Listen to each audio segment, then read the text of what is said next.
In Japan, even the youngest students sweep the floors, serve lunch, and take care of their classrooms, all without the help of janitors or cafeteria staff. Older kids water plants, care for small animals, and even resolve their own playground conflicts. At first glance, this might seem like an educational through line, but there's more to it than that. It's part of a broader educational concept called OKAERI-JAPAN, a philosophy that teaches children to take ownership of their environment and behavior. Today we're examining this Japanese model and asking whether it could work in US schools. As always, we'll let the facts speak. Auto-responsabilization might sound like a mouthful, but its practical application is simple and repetitive. Japanese teachers guide their students to organize their classrooms, care for school facilities, and support one another. The concept was born after World War II, when educators sought to instill new values of cooperation and respect in the face of Japan's wartime atrocities. Instead of emphasizing rote learning and rigid hierarchies, schools became places where children learned social skills and emotional intelligence alongside academics. As you might imagine, this approach is most evident in Japan's elementary schools, where students are expected to complete various tasks from cleaning to conflict resolution. But what does a typical day look like? We spoke to teachers and reviewed schedules to find out. Japanese schools usually begin with morning chores, which vary by grade level. Generally, students work in small teams to clean their classrooms and school grounds. First graders might dust furniture while second graders wipe down blackboards. By third grade, students can tackle more complex tasks like operating cleaning equipment or sweeping large areas. After morning lessons, students participate in a 30 to 40-minute period called tsuji, which literally means cleaning. But tsuji is more than just a chore. It's a chance for students to reflect on how their actions impact their shared environment. After completing their assigned tasks, students come together to inspect their work. If something needs improvements, they discuss it as a group. This practice not only ensures thorough cleaning, but also teaches teamwork and communication. But it doesn't end there. Once their classroom is spotless, students might tackle tasks outside,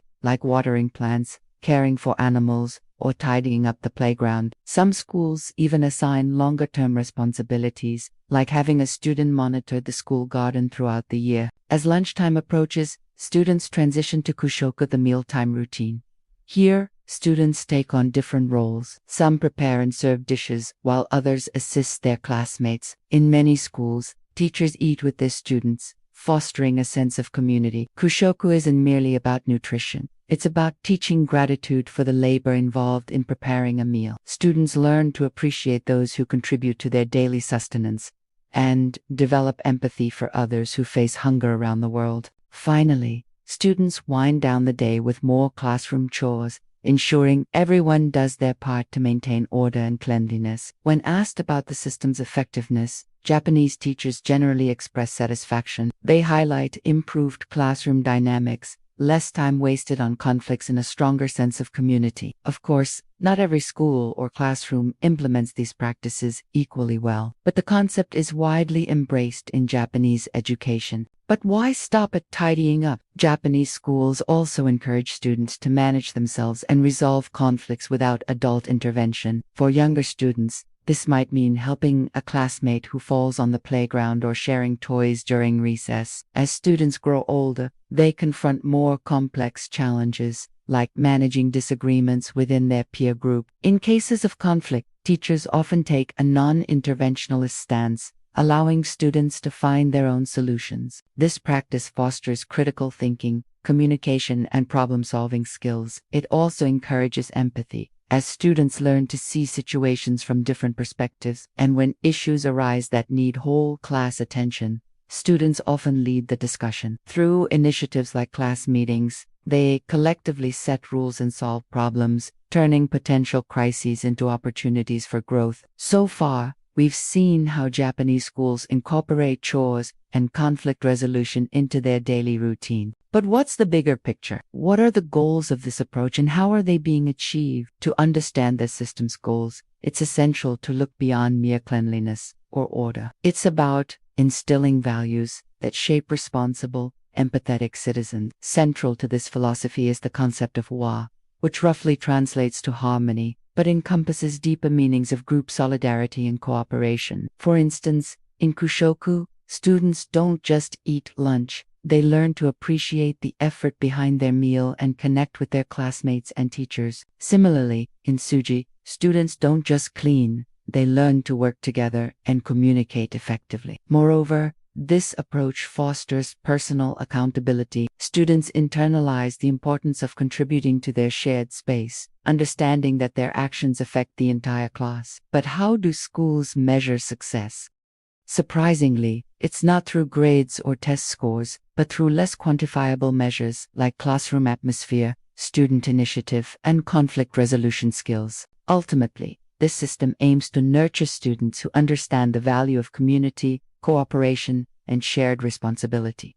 But will this approach work in U.S. schools? At first glance, it might seem like an appealing idea, but cultural and structural barriers loom large. First, labor laws protect students from working without pay, making unpaid chores a contentious issue. Second, most U.S. schools have dedicated staff for lunch and maintenance, making student-led services seem unnecessary. And third, parents and administrators might worry about liability issues or the time spent on chores detracting from academic learning. Despite these hurdles, some U.S. schools have successfully implemented student-led cleanup programs, particularly charter schools or those with Montessori philosophies, by framing chores as opportunities for skill development and leadership. Educators have found ways to integrate these practices into busy school schedules.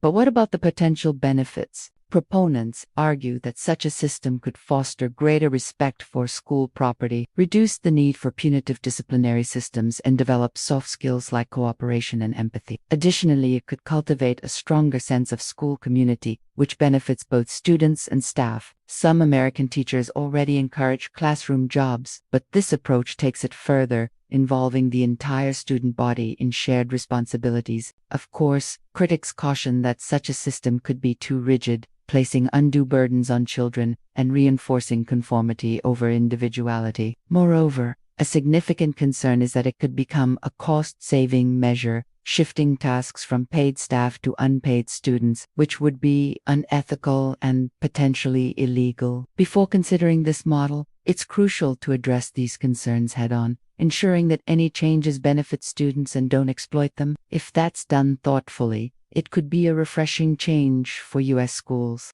Ultimately, Japan's approach to education offers a compelling alternative to traditional Western models. It prioritizes values like respect, responsibility, and community, fostering holistic development in students. While cultural differences may pose challenges in replicating this system elsewhere, the core ideas resonate globally. Empowering students to care for their space and each other can enrich the learning environment for everyone. With careful adaptation, this approach could be a valuable addition to schools worldwide, offering a human-centered complement to standardized testing and rigid schedules. As our world grapples with complex challenges, it's essential to invest in education systems that produce not just high-scoring students, but compassionate, engaged citizens. Perhaps there's much we can learn from Japan's classrooms, not just about cleanliness, but about cultivating the values that make a society thrive. If you enjoyed this episode, check out our series on global education. And thanks to our supporters for enabling these thought-provoking explorations.